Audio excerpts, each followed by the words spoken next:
Bonjour Maude. Je suis ravie de Hello. t'accueillir pour cette interview.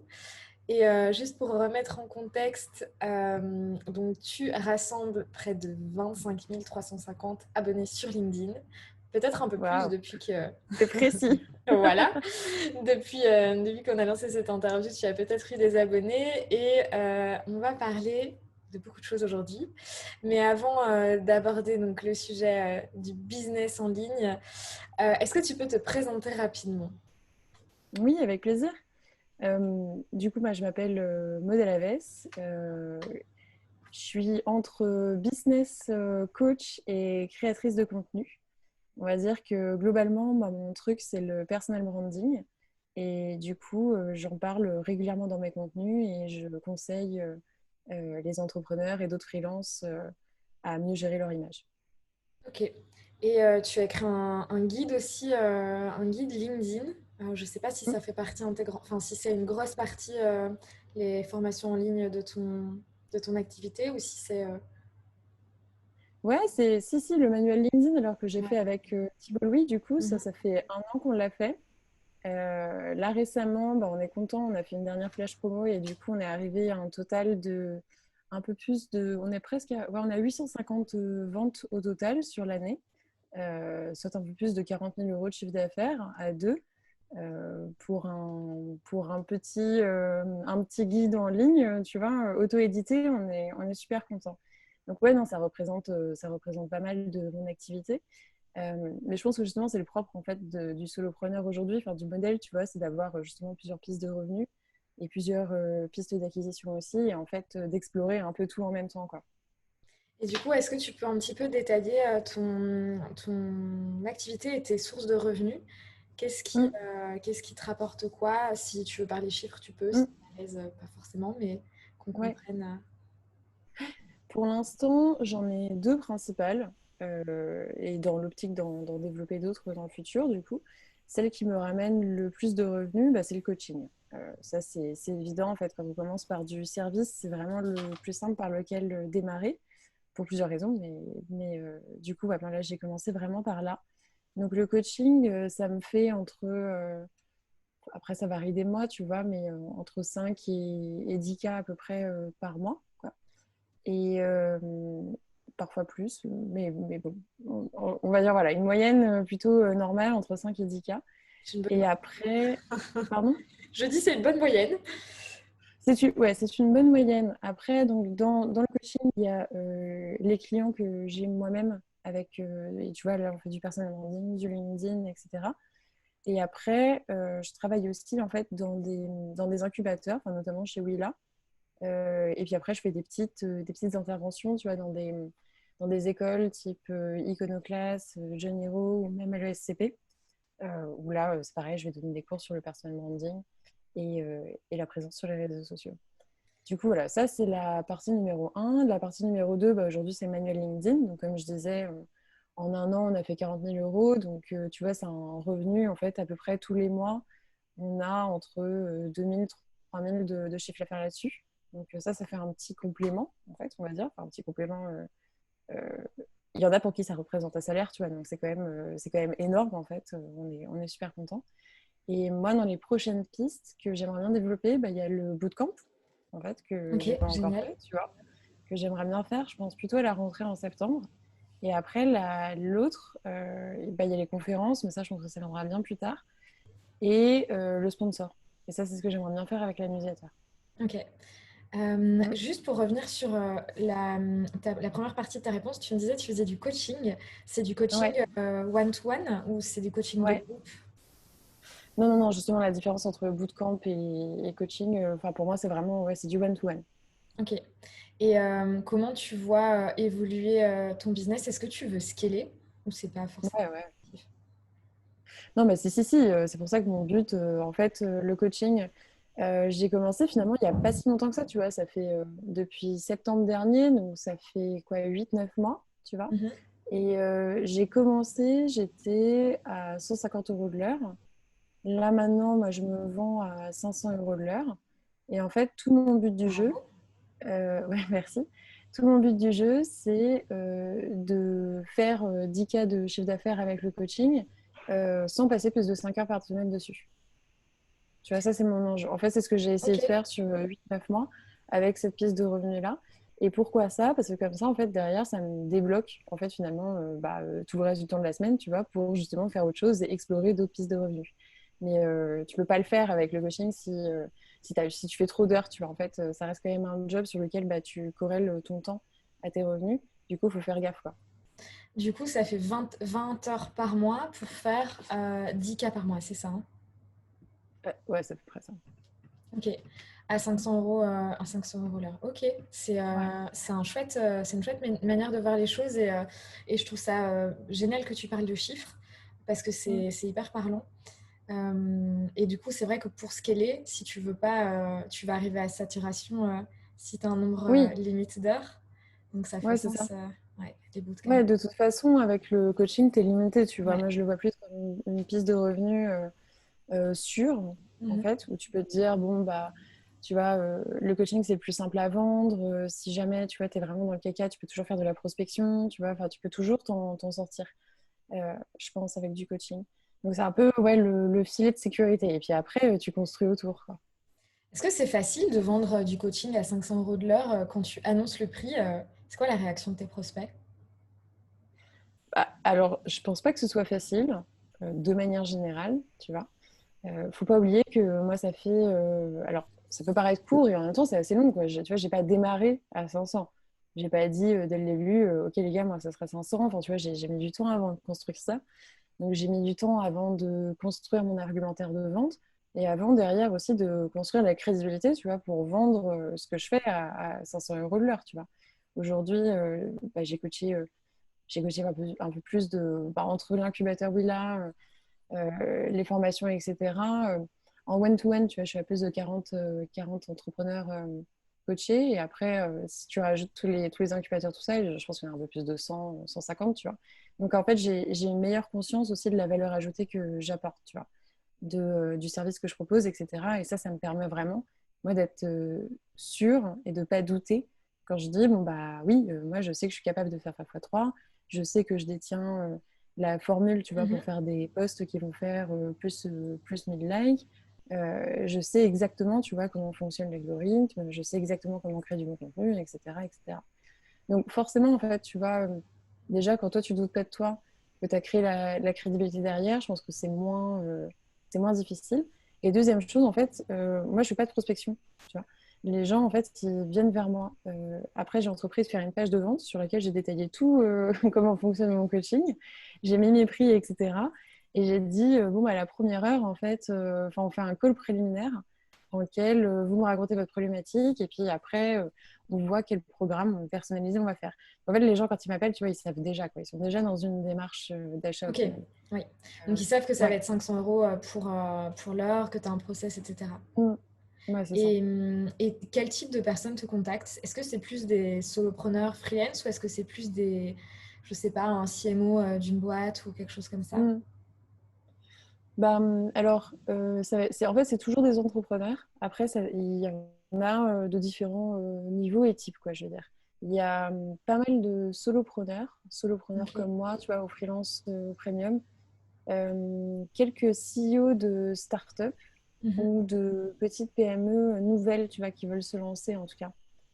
Globalement, c'est ça, je dirais. Est-ce qu'on t'a déjà proposé de, plutôt que de faire du coaching, de rédiger à leur Ouais, place? ouais, ouais, ouais. Et c'est au programme pour toi ou... Non, non. Ok, Non, non, intéressant. j'ai toujours mis la limite là-dessus. Bah, tu sais, en fait, j'ai commencé dans l'entrepreneuriat, je voulais faire une école qui forme aux réseaux sociaux. Donc, en fait, pour moi, il y avait quand même un. J'ai accepté un moment de me dire, bon, ok, bon, bah, l'école, c'est pas fait pour toi. Tu vois, bah, mets ton ego de côté et puis va chercher avant tout à faire de l'argent, tu vois, et après, tu verras qu'est-ce que tu fais. Donc, je me suis dit, bon, bah, je vais faire du coaching parce que c'est quand même le moyen le plus simple. Puis aussi parce que ça me plaisait forcément. Mais pour moi, la limite, tu vois, elle était là. Elle était dans je reste dans l'éducation, dans la pédagogie, et je veux pas faire à la place des gens. Ok, ok, hyper intéressant. Parce que je pense que Thibault Louis, il est ghostwriter, c'est ça, hein? Il Ouais, écrit pour les... Ok, top. ouais. Il y a vraiment deux salles, deux ambiances sur LinkedIn. Il y a deux types de. Il y a ceux qui rédigent à la place et ceux qui font comme moi, qui sont vraiment dans la transmission des infos quoi, et des compétences. Ok, je rebondis sur LinkedIn. Tu m'as dit, moi j'ai une page de vente, mais je prospecte quasi jamais. Tout le monde, enfin tout le monde, on me contacte. Tu fais pas de la prospection, du coup, tu crées du contenu sur LinkedIn. Est-ce que LinkedIn pour toi c'est une machine à lead? Ouais, alors bah oui, alors après, une machine à lead, tout est relatif, tu vois, ça dépend comment tu le vois.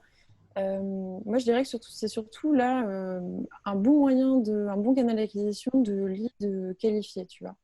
Et moi, c'est ça que je recherche. Parce qu'en fait, personne n'a envie d'avoir une centaine de leads quand tu peux prendre 5 clients par mois, tu vois, et Mm. puis devoir en trier et en virer 95, tu vois. En fait, je pense que ça sert un peu à rien. Donc pendant un moment, d'ailleurs, j'avais pas mal de leads. J'en avais quelque chose comme 5, 6 par semaine, tu vois, peut-être un par jour. Mais après, j'en closais pas autant que ça, tu vois. Et là, je me suis rendu compte, justement, j'ai fait autre chose dans mon funnel d'acquisition, c'est que en fait, j'ai fait passer d'abord par la newsletter. Donc, je fais en sorte à ce que les gens ils s'inscrivent à la newsletter. Et après, là, j'ai mis ma page de vente dans la newsletter, tu vois. En fait, il y a plusieurs étapes. Mais Si comme par ça, moi, ça exemple, me par... Euh, Ouais. juste pour bien comprendre ce que tu expliques, si moi je suis intéressée, je te contacte sur LinkedIn, je dis voilà, Maud, j'ai besoin de toi, j'ai besoin d'aide. Tu vas m'envoyer donc le lien de ta newsletter. Tu vas pas m'envoyer le lien de ta Non, page de vente. non, si, là, je vais t'envoyer le lien de ma page de vente.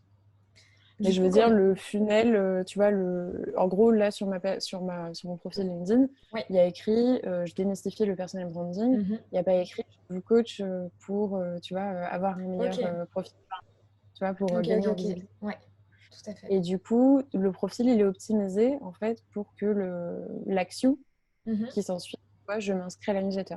C'est dans ce sens-là où je dis ça. Moi, mon funnel un peu automatique, quoi, c'est celui-là. C'est la personne, elle arrive sur mon profil, elle se dit tiens, c'est super, j'adore ce que cette fille a fait, donc je vais m'inscrire à la newsletter. Mhm. Et une fois qu'elle est inscrite à la newsletter, là, elle découvre mes services de coaching LinkedIn parce que là, j'ai mis les liens là-dedans. Est-ce que tu sais ce qui marche le mieux? Est-ce que c'est les personnes qui te contactent directement sur LinkedIn ou est-ce que c'est les personnes qui passent par la newsletter? Je sais pas si tu as fait les. Ah, je peux pas encore te dire parce que j'ai commencé à faire ce switch il y a seulement un mois, 2 mois, tu vois, donc c'est encore trop récent. Ah oui, oui, ok. Ouais. Ok, ok. Je Et suis ça. encore en train d'observer et de tester. Il y a moyen que je change d'avis, tu vois. Et que je me dise, en fait, c'est naze de faire ça. On sait pas. En tout cas, je pense que si tu as des demandes, c'est que dans tous les cas, ce que tu fais fonctionne. Mm. Ouais, oui. Ou Com- qu'il y a un besoin aussi, surtout. Oui, c'est sûr. Combien de temps ça prend, par curiosité, de trouver des clients sur LinkedIn? Donc, si on crée du contenu. Tu veux dire, au bout de combien de temps, si on crée du contenu, on peut espérer trouver des clients? Ouais. Alors, ça, c'est une question qui est très difficile à répondre parce qu'il y a beaucoup trop de variables, tu vois. Euh, j'ai des clients en coaching, justement, qui me demandent, ouais, au bout de combien de temps on peut espérer, etc. Moi, ce que je leur dis, c'est que moi, il y a une chose que je maîtrise, c'est la visibilité des posts. Tu vois. Ça, je sais que voilà, des posts, tu peux leur donner un max de visibilité, etc. Et puis ça, on sait que ça marche. Par contre, ce qu'on ne maîtrise pas, c'est la traction qu'il va y avoir sur un produit. Au bout d'un moment, tu vois, si tu n'as pas fait ton travail en fait de est-ce que mon produit est intéressant, est-ce qu'il y a de la demande sur le marché, est-ce que je suis compétitif, est-ce que tu vois, il n'y a pas trop de concurrence ou qu'il y en a justement, mais que je suis meilleure, tu vois, que je suis différenciable, etc. Est-ce que je sais exactement comment m'adresser à ma cible, est-ce que j'ai une bonne brand et compagnie. S'il n'y a pas tout ça, tu as beau faire des millions de vues, tu vois, il y a un moment où en fait personne ne va acheter ton produit de toute façon. Donc, par contre, en fait, moi, ce que je trouve qui est assez cool, c'est que du coup, LinkedIn ou TikTok, ce sont des très bons tests, quoi. C'est-à-dire que si tu fais des posts qui font vraiment des milliers, des centaines de milliers de vues, tu vois, que tu as une visibilité qui est on fire, quoi, et que tu vends pas, bah, le problème, tu sais d'où il vient. Tu vois, tu sais que le problème, en fait, il vient pas de la visibilité, et il vient probablement pas de la... Il vient peut-être de la confiance que les gens ont en toi, à la limite, tu vois. Donc ça, il faut peut-être retravailler, en fait, le Mhm. positionnement. Mais il vient aussi probablement, tu vois, du product market fit, quoi. Ouais, complètement. Ou Donc je la. dirais, si tu as beaucoup de visibilité, en fait, tu peux espérer, tu vois, en 3 mois, tu peux faire des ventes. En fait, techniquement, c'est possible. Ok. Et qu'est-ce que tu penses de la prospection sur LinkedIn? Je sais qu'il y en a beaucoup qui font de la prospection froide, qu'on peut automatiser ou pas, ou manuellement. Est-ce que c'est quelque chose que tu as déjà essayé? Qu'est-ce que tu en penses? Alors moi, non. Moi, j'ai jamais prospecté. Du coup, j'ai absolument aucune connaissance là-dessus. Puis, puis, euh, puis je pense que j'évite au maximum, tu vois, genre, comme je me sens très nulle sur ce sujet, je me dis, bon, bah, justement, bah, c'est pour ça que je suis partie dans la création de contenu, tu vois, et que je bombarde là-dessus, parce qu'en fait, j'ai pas le choix. Tu vois, moi, dans ma tête, je me dis, j'ai pas le choix. Je suis tellement naze en prospection que bah, il faut que j'y arrive en création de contenu. Mais c'est pas un truc que je recommande à tout le monde, tu vois. En fait, objectivement, je me rends bien compte que la prospection, c'est quelque chose qui marche, c'est une technique qui fonctionne, on le sait très bien. Donc, si, tu vois, surtout au démarrage, en fait, je recommande pas plus de faire les deux au démarrage. Moi, ce que j'ai fait, c'est complètement fou, en fait, hein, de commencer avec la création de contenu, puis de faire que ça, et puis d'attendre que les leads y viennent, tu vois. Enfin, c'est aussi parce que j'avais la possibilité de le faire à l'époque, tu vois, mais tout le monde n'a pas la possibilité d'attendre Mhm. 3 mois que les leads y viennent. Donc, voilà, si vous démarrez et que vous êtes en freelance ou en entrepreneuriat, etc., et que vous avez besoin de clients, bah, commencez à faire de la création de contenu pendant 3-4 mois et puis charbonnez bien là-dessus. Mais à côté, pour chercher des clients, ouais, faites de la prospection. Enfin, on sait que, je vois pas où est le problème si elle est bien faite. Ouais, en effet. Top. Mm. Et donc là, tu capitalises et tu as capitalisé à fond donc, sur le contenu. J'ai vu un petit peu sur ton profil, tu publies pas mal de photos et je me demandais, est-ce que LinkedIn n'est pas un peu en train de devenir un genre de Instagram numéro 2? Je vois de plus en Mm. plus de photos, comme on pourrait en trouver sur Instagram ou même Facebook. Euh, Est-ce que c'est une Ouais. stratégie aujourd'hui, Pour moi, de mettre des photos, tu veux dire? de manière générale? Ouais. Bah, c'est marrant parce que je vois plein de posts là-dessus, ouais, effectivement, où les gens disent LinkedIn se Facebookise, blablabla. Et... bah, en fait, quand tu regardes tous les réseaux sociaux, ils sont un peu tous pareils, hein, de toute façon. Tu vois, il y avait juste LinkedIn qui était pas un réseau social à l'époque. Donc, forcément, tu vois, il n'y avait rien de tout ça. Mais dès l'instant que les gens le traitent comme un réseau social, bon, bah voilà, les gens, ils font tous pareil, tu vois. Ils mettent des photos de leur chat, ils mettent des photos de leurs vacances, et puis ils mettent des photos d'eux, et puis voilà, en fait, on reprend les mêmes mécanismes de l'influence d'une part, du partage de l'autre. Et pour moi, c'est juste la suite logique, en fait, de Ok, l'évolution d'un réseau social, tu vois. Là, ils ont les créateurs LinkedIn. Après, on va avoir les petites certifications. Après, ils vont mettre justement dans l'algorithme, en fait, ils vont prendre en compte le nombre de followers. Enfin, tu vois, ça va de plus en plus évoluer effectivement vers les autres modèles parce que c'est dans l'intérêt de LinkedIn. Donc, ouais, j'ai été une des premières à mettre des photos de moi sur LinkedIn parce que justement, j'avais remarqué que c'était quelque chose qui n'était pas trop fait. Et à l'époque, je me disais, moi, j'aime bien mettre un coup de pied dans une fourmilière, tu vois. Parfois, genre, tu sais, quand tu crées beaucoup de posts, tu te réveilles un matin, tu arrives sur LinkedIn et tu te dis, tiens, comment je pourrais mettre un peu de bordel là-dedans, tu vois, secouer un peu ce petit monde-là, et puis choquer tout le monde, genre juste for fun, tu vois, parce que c'est cool, parce que tu as envie de faire avancer les choses, parce que tu as envie que, ouais, que ça bouge. Et je me rappelle, je pense que j'avais mis, je sais plus quelle est la première photo que j'avais mis, je pense que c'était avec mon post sur le fait que j'étais solo, où j'ai dit, je l'avoue, j'ai dit nous alors que c'était je. Et ça, c'était en août dernier. Ouais, donc il y a presque un an maintenant. Euh, sur le moment, j'avais pas capté que c'était la photo en fait qui vraiment avait peut-être fait bien marcher, ok. tu vois, le post. Et en fait, au fur et à mesure, par itération, je me suis rendu compte qu'il y avait un truc quand même. Donc oui, aujourd'hui, bah, j'ai fait un post là-dessus, tu vois, d'ailleurs, sur comment faire des posts à 1000 likes. Moi, je pense que la photo, ça a clairement une plus-value parce qu'en fait, comme c'est encore rare sur LinkedIn, aujourd'hui, du moins, dans 5 mois, ça sera peut-être plus le cas, tu vois. Mais comme c'est encore rare, bah, les gens, ils n'ont pas l'habitude. Et en fait, dès qu'ils voient une photo, bah, ils s'arrêtent plus facilement. Ils vont lire le contenu plus facilement. Et du coup, toi, bah, ça t'arrange pour ton post, tu Ok, c'est intéressant. Mais c'est pas quelque chose de négatif le fait que, on va dire, LinkedIn se Facebookise. Bah non, pourquoi, tu vois, en fait, ça c'est la même chose. Enfin, en fait, le monde il change de toute façon, hein, quoi qu'on fasse. Donc, on peut discuter pendant 3 millions de ans sur est-ce que c'est bien, pas bien. Ça changera pas le fait que ça va changer, tu vois. C'est sûr, c'est sûr, c'est sûr. Tu Moi, vois, la c'est question comme les plus... vieux qui disent oui, on utilise trop le portable, tout ça. Oui, bah, bon, bah. That's life, quoi.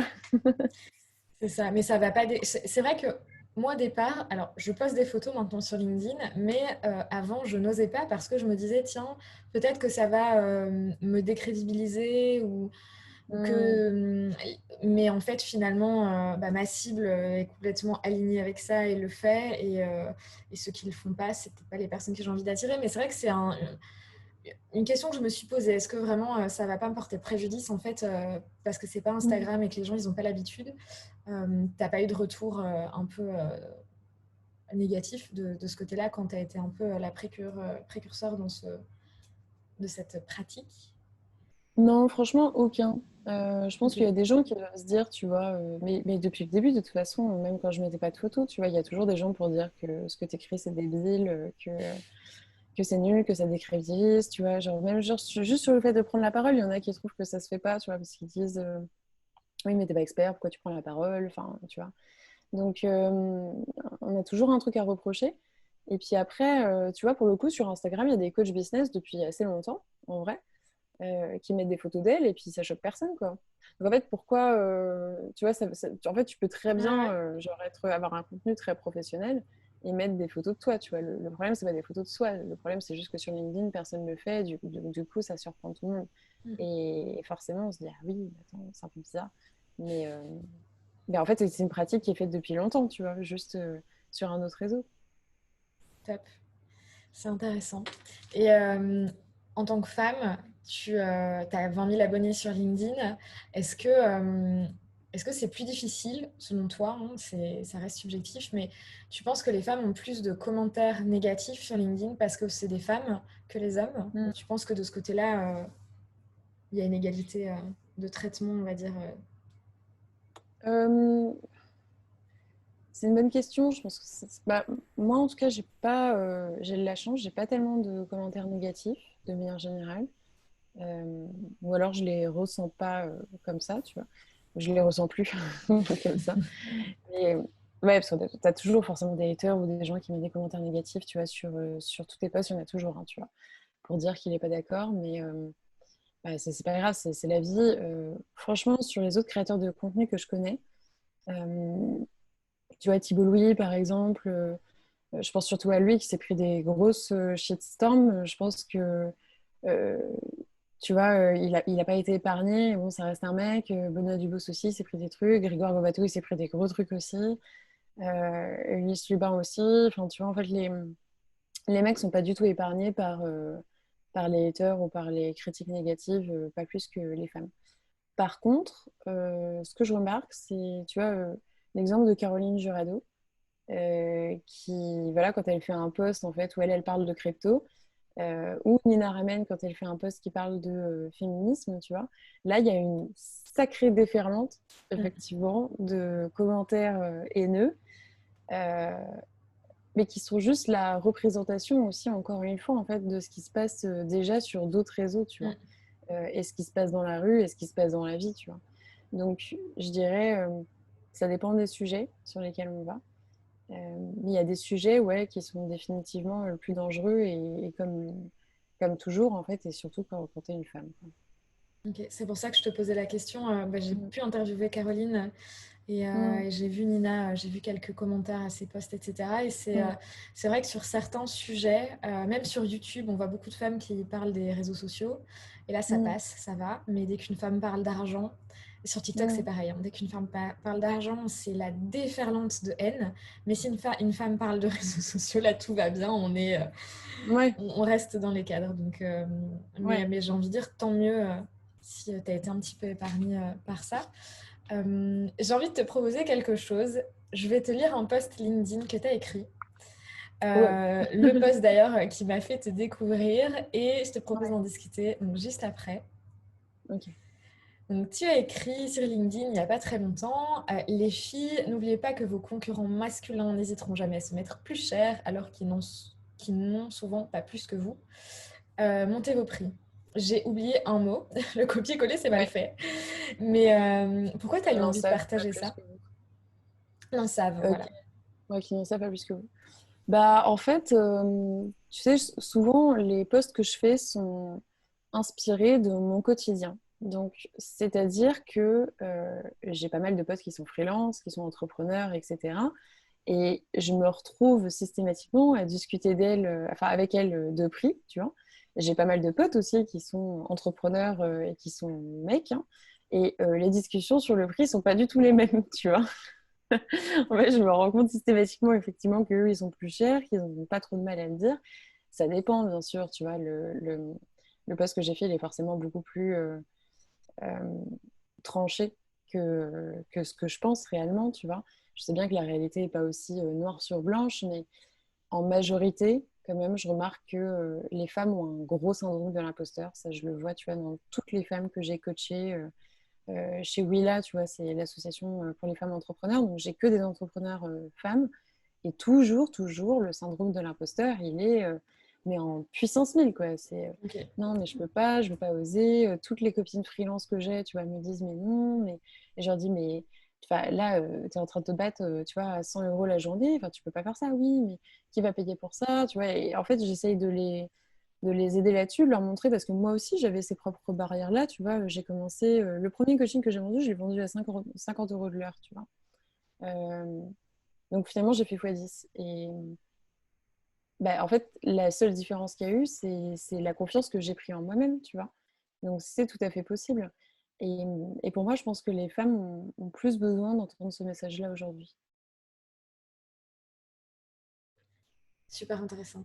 C'est impressionnant hein, que tu aies fait x10 en, t'as dit en 7-8 mois, c'est ça? Tu as commencé il y a... Non, le premier coaching que j'avais vendu, le tout premier, je l'avais vendu un peu par hasard parce que tu vois, quelqu'un m'avait venu me voir en me demandant si j'en faisais. Ça a commencé comme ça en vrai. Et ça devait être il y a un an. Bah, Ça devait être en euh, juin, mai dernier. Ouais. c'est quand même une belle réussite. Ouais. Euh, en parlant des femmes et des challenges et des différences qu'il peut y avoir avec les entrepreneurs masculins, Mm, on parle souvent d'entrepreneuriat au féminin et je sais que mm, tu as un avis ouais. sur le sujet et ça m'intéresse que tu le Mm. partages. Tu penses quoi de l'entrepreneuriat au féminin, entre guillemets? Ouais. Bah, en fait, c'est marrant parce que tu vois, il y a deux choses. Il y a, d'une part, effectivement, bah, c'est vrai qu'on ne vit pas la même expérience. Ça, c'est évident, tu vois, on peut le dire quand même. Comme tu l'as dit, tu vois, il y a des challenges, il y a des choses qui sont différentes. J'avais fait un post aussi là-dessus, tu vois, en disant que bah, mes potes entrepreneurs mecs ne comprenaient pas forcément toujours, même si, tu vois, on s'adore, qu'ils veulent me soutenir, tout ça. Et je vois bien qu'ils ne vivent pas exactement les mêmes problématiques, tu vois, parfois. Et du coup, ça fait du bien d'avoir des femmes, etc., qui comprennent.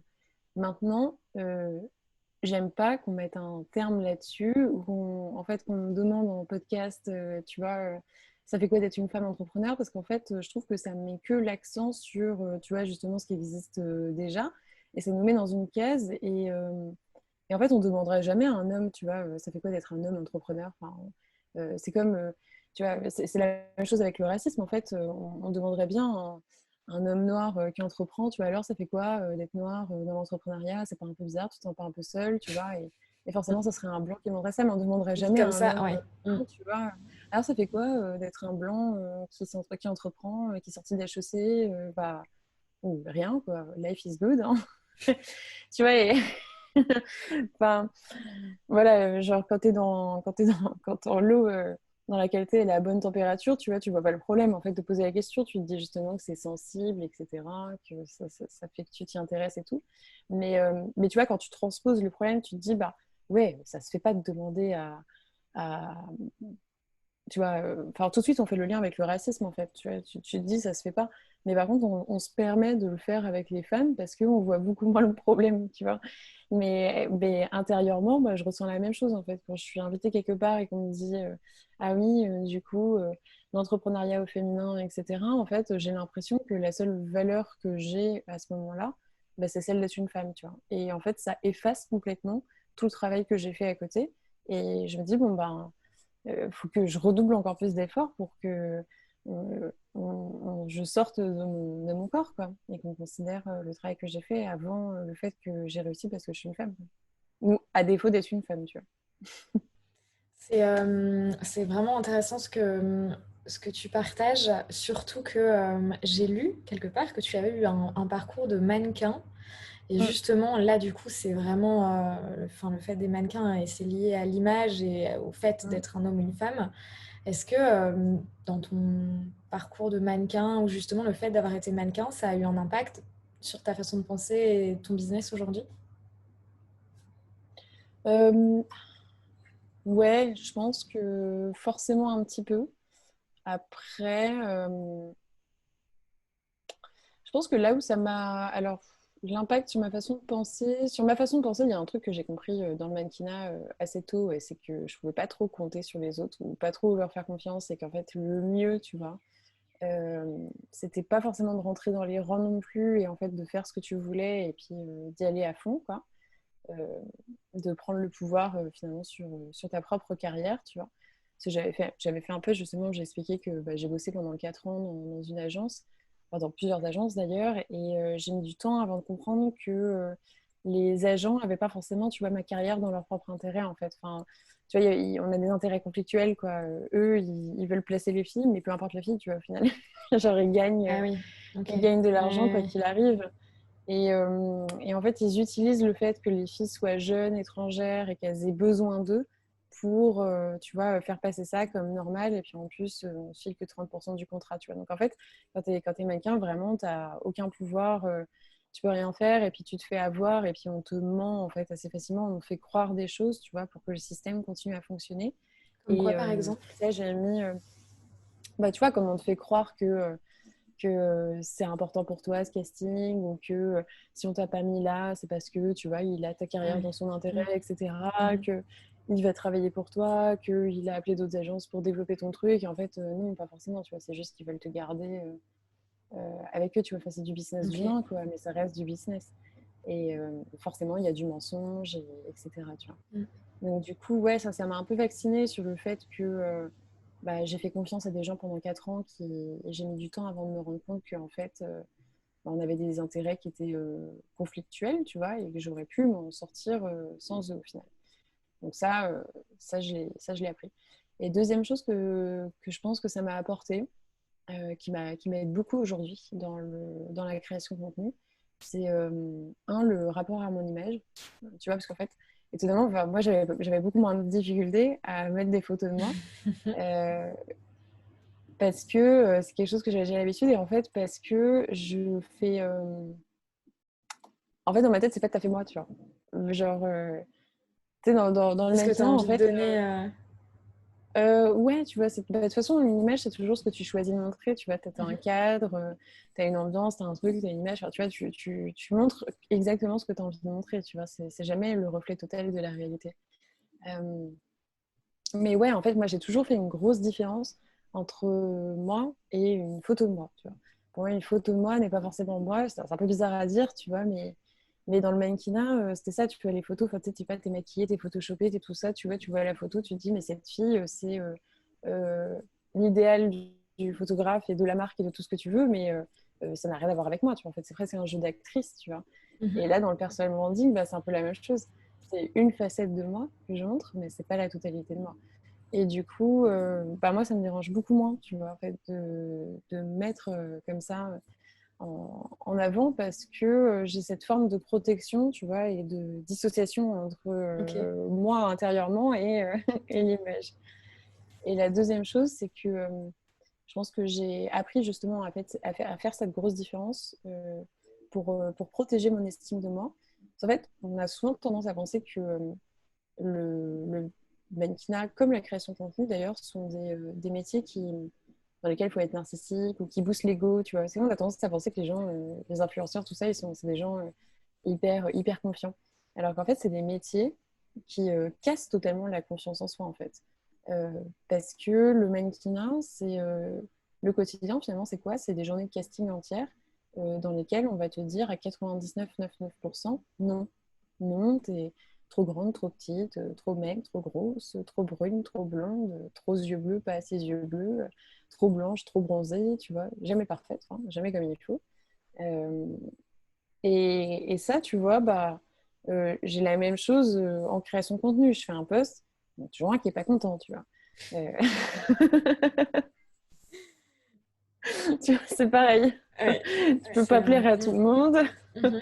La plupart du temps, tu prends des trucs dans la gueule où on te dit c'est nul, c'est pas bien, non, non, non. Bah, ça, c'était une carapace que j'avais déjà forgée avec le mannequinat, tu vois. Ok. Ouais. C'est vraiment intéressant comme retour d'expérience et voir que ça a pu te te forger cette carapace. Je pense que c'est hyper important sur les réseaux sociaux. Mm. J'ai vu passer un post, je pense, je sais pas, c'est pas Nina ou c'est Camille, je sais plus, Camille Coco ou Nina Ramen, qui disait, non, c'est Nina Ramen dans une de ses newsletters qui disait, on se rend pas compte de l'impact psychologique quand on met un commentaire qui est un petit peu violent. Mm. Ça peut faire beaucoup de mal à une personne, même si ça paraît juste un commentaire parmi d'autres. Et Ouais, donc, c'est bien. Top, bah, merci pour ça. bah, de Qu'est-ce rien. qu'on peut te souhaiter pour la suite à court terme pour septembre qu'est-ce que tu veux, qu'est-ce que tu aimerais voir dans ton business à court terme? À court terme, en septembre, septembre c'est dans 2 mois, tu sais, hein, donc Allez, octobre, 3 mois. à, à court terme, bah là c'est l'été, donc moi j'ai prévu de keep cool un petit peu là, Ok. de prendre un petit peu de temps pour moi. Je pense que ce qu'on peut me souhaiter, c'est de rester créative, de rester motivée, de rester. Tu vois, en fait, le plus gros danger, moi, je pense que c'est d'arrêter, hein. Tu vois, en vrai, dans l'entrepreneuriat, dans tout, dans la Mhm. création de contenu. Et, euh, et le métier qu'on a en tant que créateur de contenu, pour moi, c'est un peu des écrivains 3.0, tu vois. Du coup, il faut être toujours constamment à l'affût, constamment avoir des nouvelles idées, tout ça. Et en fait, il y a forcément des vagues, tu vois, des moments, là par exemple, j'ai un moment un petit peu, j'en ai moins. Et du coup, j'espère que l'été va m'amener, tu vois, une petite fraîcheur, que je vais rencontrer de nouvelles personnes, que ça va me booster vers de nouvelles horizons, des nouveaux trucs, et que du coup, je vais revenir en septembre fraîche comme Jaja. Ok, bah écoute, c'est tout ce que je te souhaite. Et merci pour tous les précieux conseils que tu nous as partagés aujourd'hui dans l'interview. Ah bah, avec plaisir. Je mettrai toutes tes coordonnées dans la barre d'infos de la vidéo pour qu'on puisse te retrouver et te suivre sur LinkedIn pour, euh, pour suivre et appliquer tes techniques pour rédiger des posts qui font plus de 1000 vues. Donc Plus merci 1000 beaucoup. likes. 1000 likes, voilà. Oui, pardon, S'il te des likes. Oui, plaît. oui, pas des... oui, des vues, 1000 vues, c'est... Tu es loin, loin devant ça. C'est vrai. Merci Pas de beaucoup, souci. Maud. Merci.